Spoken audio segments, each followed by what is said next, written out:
Hi, I'm Scott and welcome to Canard Boulevard. Today we are going to be going over in depth all the controls and basically how I fly my airplane. I've had a lot of requests from people who want to know what all the different switches are, and I keep getting the same questions over and over again, so I thought, you know what, I'm just going to do a video that goes over all the different controls, how they work, what they do. If you are interested in any of that and how you fly this airplane, then this video is for you. Coming up. All right, I've tried a few different ways on how I'm going to rig up the camera to show you this, and nothing is really great. So I think what I'm going to end up doing is I'm just going to hold the camera and explain things as I go through all the different controls and whatnot. Obviously, one of the most important controls right here is this stick right here. These are the ailerons, these are the elevators. When I push forward and backward, the elevators move up and down. And when I go side to side, the ailerons move up and down. As you expect, this banks me to the left, this banks me to the right, pitches down, pitches up. So that's fairly basic. And of course, there's one on the Copilot side as well. Down here we have the throttle and mixture. This allows how much air is getting into the system. This changes the mixture of air and fuel. You need to be able to change this because as you go higher, the air gets thinner and you want to have less fuel, or else you'll have a mixture that's too rich. So this is basically how I control the engine speed. And it's a combination of both depending on altitude and so on. Right in front of that, I have a USB port. This one normally powers my iPad, and this one powers my camera. And then, of course, we have a magnetic compass right there. Up on the very top is the power control. I have the master switch, which turns on the power to everything. And then I can also turn on the alternator, which connects the primary to the alternator, basically turns on the alternator. These switches here do a number of different things. This is one I get asked about all the time. They say, hey, when you land, why is it you always reach up and turn something off? It's this one, it's the boost pump. So there's two pumps on the engine, two fuel pumps. There's an engine-driven one and an electric one as a redundancy. So if I have both of them on for takeoff and landing, and when I finish landing, I don't need that one on anymore. You can hear it pumps fuel. Here we have the radio master that turns on all the radios. We'll turn that on in a moment. We have panel power, which is a number of other different things, including the backup EFIS, and accessory power is other things such as the USB port and another USB port in the back. Nav lights are the colored lights on the wings that identify you to other airplanes at night. We have red on the left, and then if you view it from the back, it's white. The right wing also looks white from behind, but if you come out to the side or the front, then it's green. So that allows you to know what you're looking at in terms of what direction the airplane is pointed at as to what colors you see. And then we have the strobe lights, which are exactly what you would think. They're basically to help other airplanes see you. We have a whole series of circuit breakers here, and those are for all the different systems, radios, and here's the boost pump accessory for this switch and so on. And I have some other ones that I've installed. Here you can see I have a battery charger. I'll talk about that in a moment. USB, which is the USB port in the back seat. Trim, so if I have a runaway trim, I can just pull that breaker out and disable the trim. And here I have a panel. This is my I don't have the power on, so I had to turn on the power for that. So let's turn on the accessory panel and radio master. And now you can see when I turn that on, there's my lights, my nighttime lights, and I can dim that and brighten it by turning it. Over here, I have another breaker. This is my oxygen system. I can turn on the oxygen system, which then is tucked in back here. You can see I have my oxygen concentrator back there. And then it also has its own fuse, and I can turn that off. I don't need to be charging that right now. And of course, the oxygen concentrator has its own battery just in case. This is my emergency locator transmitter button. I can activate it just by pushing this on, or I can also put it in test mode. So if I were going to be going down, I would reach over and push this on, which would then start transmitting a signal. And it gets a feed from this right here, which has a WAAS GPS in it. So it takes the GPS position out of here, loads it into the GPS, and that's what it transmits along with a distress signal, so that it knows exactly where I am, so people can come and get me wherever I end up landing. Above here we have a vent, and we have a similar vent over here. On the left side down here, we have the left magneto and the right electronic ignition. That's how I turn the ignition on that powers the spark plugs. And then the starter, if I push that, it will actually crank the engine over. Below that is my aileron trim indicator. If I adjust my aileron trim, you'll see that moves. And then down here is my backup EFIS power. And that is a battery, which you can see is this up here, the battery charger. And that is, you can see a blue light up on my feet. That is the battery charger up there. And there's a secondary battery up there, so that if I turn this on and I were to lose power, I'll simulate that by turning the master off. You can see I still have my EFIS running because it's running off that backup battery. So let's turn the master back on. Also, with the backup battery is my secondary EFIS over here, which is not finding a GPS because I'm inside the hangar right now. So we'll leave that for now. Right above the magnetic compass is my gear. I can have a test switch to make sure the lights are working. And then this means it's disengaged. I can retract the gear or I can extend the gear. And when it's green, it means the gear is fully extended. Down here between the seats, we have a couple controls. Right here is my fuel selector, and right now it's turned off. If I pull that little knob out past the detent, now I can turn it and select the left tank, and then I can also switch it to the right tank. So this is how I switch fuel tanks from left to right. And then to turn it off, I again lift up that little detent knob and then rotate it to the top where it locks in place in the off position. And why do we need a fuel switch to switch the tanks from left to right? Why don't we just have both tanks feeding in all the time and they wouldn't have to have that little valve back there? There's two main reasons. The first reason is if I got contaminated fuel and one of my tanks has water in it and the engine's not going to run on water, I quickly switch to the other tank and hopefully that tank does not have contaminated fuel and I can continue flying. The other is that if I were to develop a leak, say the fuel cap had come off, or for whatever reason one of the tanks was leaking, if it was only set on both, like on a Cessna, like a small Cessna 150 or 152, where it just basically is on off and it feeds from both tanks, and if you have that and you have a leak in one tank, it's going to end up draining both of your tanks. Whereas if I have a leak in my left tank, and it goes dry, I can just switch over to my right tank and just continue going. So it's for redundancy. Above that are the cabin heat controls. If you pull this one, it turns on the cabin heat. If I pull this one, it switches it to the front. When it's pushed in, it goes into the back seat. When I pull it out, it comes into the front seat. Or if I put it in between, it goes into both. And then if I push, this is heat on, and then it turns off the heat altogether. Right here is a seat heat switch for the front seats. Both front seats are heated. They're actually disconnected at the moment, but they will be getting reconnected soon. Over here I have a bunch of wires. I have another USB port in the back, and this is just run up there from there. I just usually plug my phone into that. And then the other port from the USB runs into my headset device here. This has a battery in it. It will run for many hours on battery, but I just keep it plugged into USB so it keeps it charged because it's annoying when it runs out. And that powers my Lightspeed Delta Zulu headset, which are active noise canceling. And so I really love this headset because this device down here has Bluetooth, so it will connect to various Bluetooth devices like my iPad. It has its own volume controls. It has a system where you can adjust it to your hearing so it sounds really good, and the noise cancellation is excellent. The only thing I don't like about this headset is that when you have the noise cancellation turned off, the passive noise reduction is not the greatest, and it's kind of sucks to have. If the battery runs out, it's hard to hear the radio and it's kind of loud.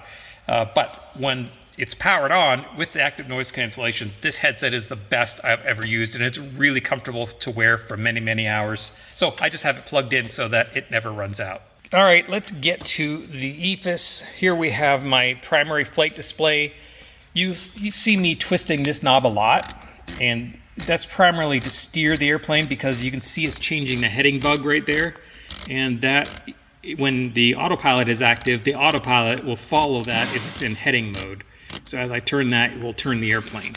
The other thing you'll see me use that for is changing the altimeter. So I will press barometer whenever they tell me the new altimeter setting, and then I'll just dial it in there as to whatever it is and hit enter. So you'll see me do that a lot in flight, pretty much every time I talk to a new controller. Over here is my multifunction display. On the top I have all my engine instruments, and you can see the voltage on number 2 is 0 because I have my battery turned off. If I turn that on, you'll see it comes up, or should come up. There it is. And then up here I have my CAS alert lights. This is a caution, this is a warning, and you can see I have yellow, so it means I have I have at least one caution. And if I look down here, you can see volts 2 is my switch is off, and also it's letting me know my canopy is open. Now if I were to be flying and the canopy was open, that would be a warning, so that would be red. That light would be on, it would be making a lot of noise in my headset. By default, it's just showing a map. I can switch that to waypoint information about where we are, that's telling me where I am right now. And you get different information about this airport, or you can look up any other airport or waypoint. Here I've got my weather. Right now it's probably not going to pick up any weather in here because I'm on the ground, but if we were flying, this is where I would see the weather, radar, and other EFIS data. Here I have terrain, and it will show like all red because we're on the ground because it thinks we're about to hit something. We aren't flying, so it's not going to show a profile here, but this will show you ahead, 10 miles ahead, before, if you're going to hit mountains or so on, it'll show you your altitude. Oh, there we go. Now it's showing it. So here's the ground, and you can see we're on the ground, and there are hills around here that if we continue on at this altitude, we're going to hit them because they're showing in red. Here's traffic. If there's any traffic, it shows me that traffic here so I can see other aircraft. XM radio, I don't have it turned on. And then the satellite information, and then engine information. It's more expanded information about the engine. I can look at my fuel, how much fuel I have remaining, how much I've used on this trip, how far I can go, how many miles per gallon I'm getting. And then I can also go into a lean mode that allows me to lean my engine when I'm pulling the mixture back. It helps me get the correct mixture for the altitude that I'm flying at. Over here is my main navigator and radio. It's not doing anything at the moment because it does not have any satellite, but this has my comm radio, my comm number 1 up here, and I can switch between these frequencies right here. Down here I have a VOR and a ILS receiver, and that is for navigation and for approaches. I can also have GPS in here. I can do GPS navigation approaches. Anytime you see me doing navigation, it's usually in here. I'll put my flight plan in here, and you'll see me dialing in. I could put in, if I was going to do a trip. So here's where we are now, and let's say we were going to go to Lorraine. Here's Lorraine. So now that's my flight plan that I've got set up, and if I wanted to, I could go into the navigation and it would show me that. You can see here we are at 1G5, which is where we are, and Lorraine is up that way, and so it's telling me I need to steer 3-3 to get there. And these green lines are the Cleveland Class B, Class Bravo, and this is a little CDI down here that will tell me if I'm on course or not. And of course, all of this is also shown over here, and it also drives the Autopilot, which is down here. And now I can turn on the Autopilot. You hear the servos engaged there, and then I could say I want heading mode and altitude mode, and as you can see, the stick is now moving because it's asking it to turn left, and if I crank this heading over to the right, it should move the stick to the right. So it's trying to do what I'm telling it because it thinks we're flying, and we're really not, but it's still going to try its hardest to do what I'm telling it to do. As well as the Autopilot, I get the flight director on, and you can see the pink bars is the flight director. This is what it's telling me I need to do. The yellow is my airplane. It's telling me that I need to bank and turn left to follow the flight director. It's also telling me that I need to trim down. You can see the trim setting right here, and I can adjust the trim as need be, and it will show me what the trim is, my pitch trim for that.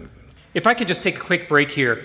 I have thousands and thousands, tens of thousands of people watching the videos on this channel now, which just kind of blows my mind that everybody wants to see about this airplane. But Only 14% of the people that watch my videos are actually subscribed to my channel. It would really help me out a lot if you could subscribe to the channel if you're not already. Just click on that little button down below. You don't have to click on the notifications. If you do, you get notified. Otherwise, it just subscribes you to the channel and adds you to the count, helps me out. All right, back to the video. And of course, you do see, oh, it thinks we're flying now. Look at that. So it's switched over to a warning, so it's flashing that, and it's flashing a red canopy open because it thinks we're flying because I've got the autopilot on. So it's very concerned that I'm doing something stupid at the moment. And as you can see, I've got the synthetic vision on here, so you can see the ground, and it'll show hills and lakes and so on there. So let's turn the autopilot off and the flight director. On the autopilot here, I can switch it so that it will follow the heading bug that I was showing over there, or if I hit nav, it will then follow this course here, so it will follow the GPS navigator. I have an approach mode as well. Here's what turns the autopilot on and off. Here's turn the flight director on and off. This is a special button.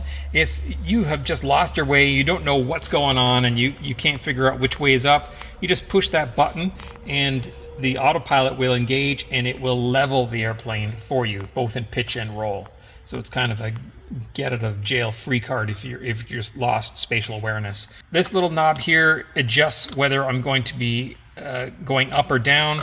So let's say we're at 1,400 feet here and I want to climb to 3,500 feet. I will press Alt, and then up here I'll dial in 3,500, hit enter. So now it's armed to go to 3,500, but it's not actually going to climb there yet. I have to tell it how. In order to make it climb, we will tell it indicated airspeed. And that will come up here and it'll show the indicated airspeed. And as I roll this dial, it'll change that airspeed. And so what it will do is it will climb at a pitch attitude with the current power setting that will maintain that airspeed. So if I want a nice cruise climb of 115 knots, that's exactly what it will do. Now, otherwise, I could press VS, which is vertical speed, and now when I dial that knob, you can see I can tell it to go up at 500 feet per minute or down at 500 feet per minute. And normally what I will do is, for climbs, I will use indicated airspeed because that way I can manage my cooling and I know it's not going to get too slow. For descents, I will use feet per minute, and I usually put in 500 feet per minute descent. All right, over here, audio panel. This is what I'm listening to. So you will see me sometimes click over here to COM 2, which is this COM radio down here. This is another COM radio, just like this one up here. So I will dial up like my AWAS or another Unicom or other things in here. So if I'm talking to approach on this radio, I'll dial up the weather and AWAS of my destination airport here, and then I can just click this button up here that lets me listen to this radio. So if I wanted to transmit on this one, I can just press this button here, and now I'm listening and transmitting on this radio, and then I can press it back, and now I'm listening and transmitting on this radio. I can also listen to nav, so if I wanted to identify a VOR station, I could turn that on up here, and then by clicking on that, I could hear that happening in there. I'll turn that off. Other things in here I don't have a speaker, I don't have DME or EDF receivers. I can isolate the intercom. So I press this, that means I'm not going to be able to hear the intercom of anybody else in the airplane. If I press this, the front seat can talk to each other and the rear seats are isolated and they can talk to each other as well. Over here there is a marker beacon, which most people don't even know what a marker beacon is and never use it because there are hardly any marker beacons left. This is the volume for the intercom. This is the squelch. Same thing goes for the co-pilot. And if I pull that, it does it for the rear seats. This is my transponder that I will put a code into. You'll hear ATC say squawk 1234. So I'll go over and type in 1234. And that transmits my altitude and position along with a code back to the controller so he can see where I am and who I am on his radar scope. And then over here I have a backup EFIS that is not going to work because there are no satellites visible inside the hangar. Okay, back to the controls. You can see I have a stick on the right side and the left side. I also have, so you can see I've got two rudder pedals down in here. If you can see my feet, I can push the left one or I can push the right one, and those actuate the rudders out here, as you can see. And the special trick that you get for this airplane is that I can push both rudders at the same time and it acts as a speed brake. And if I push harder, it actuates the brakes. So the first bit of travel is the rudders, and then if you keep pushing, then it actuates the brakes. Over here on the side stick, we have a number of different controls. The trigger right here, you can see, is the transmit for the radio. Up here is my landing lights. If I push that, my landing light turns on. This coolie hat switch here is my trim. This is pitch trim forward, pitch trim back, aileron trim left and right. And then this is my speed brake. When it's up, the speed brake is up. Here's neutral, no activity at all. And if I hold it down, then it lowers the speed brake, and then I let go, it stops, and then to retract it, I push it back up to the retract position.